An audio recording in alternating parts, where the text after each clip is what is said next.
Another housing story about a Victoria man who came to A News looking for help. BC Housing had told him that he and his 13-year-old daughter must leave their James Bay housing complex by the end of the week. The man is grieving for his former wife who died late last year, and as he struggles to find a new place to live, he says it's all too much. The father says if he can't find a place by Saturday, then he and his daughter will be forced to live on the street.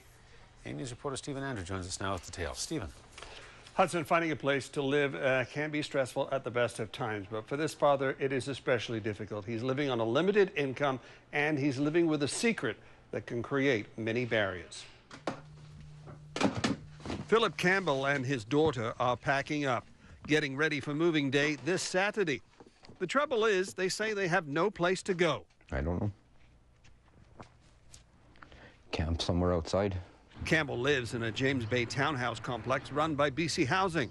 The 47-year-old says he moved in last September to look after his daughter and take care of his former wife, who was seriously ill from diabetes. At the time, he had no idea how serious his former wife's condition was. She got really sick, and me and my friend called the ambulance on her, and she was in the hospital till the end of September, till she passed away. Campbell says the pain of that loss haunts him every day. And I get real sad every night. I cry myself to sleep. And now I won't have a place to live. After his former wife's death, Campbell, who is on a limited income, says he tried to take over the lease on the townhouse so he could continue to look after his daughter. Campbell says BC Housing would only let him sign a fixed-term lease to the end of January.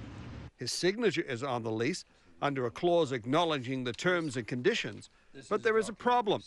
Campbell cannot read or write. Paragraph 6 there. Down the bottom. Can you read that to me? No. Some words. Do you have any idea what it says? Some words. No. Just try.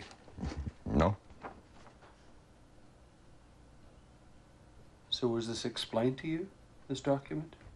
Or were you just given it to sign? Well, he filled it all out and I signed them. He kind of like persuaded me that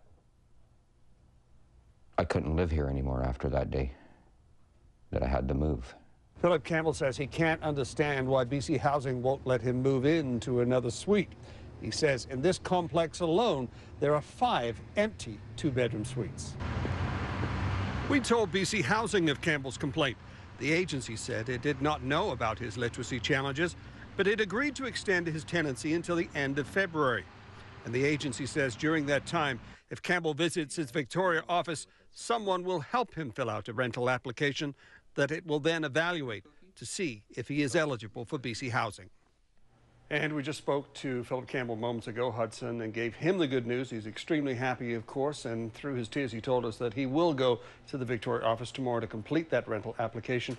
He says that it's taken a tremendous load off his shoulders, and he says that his daughter, for the short term at least, can now stay in a place where she feels safe and with her friends. All right, Stephen Andrew reporting. Stephen, thanks. You're welcome.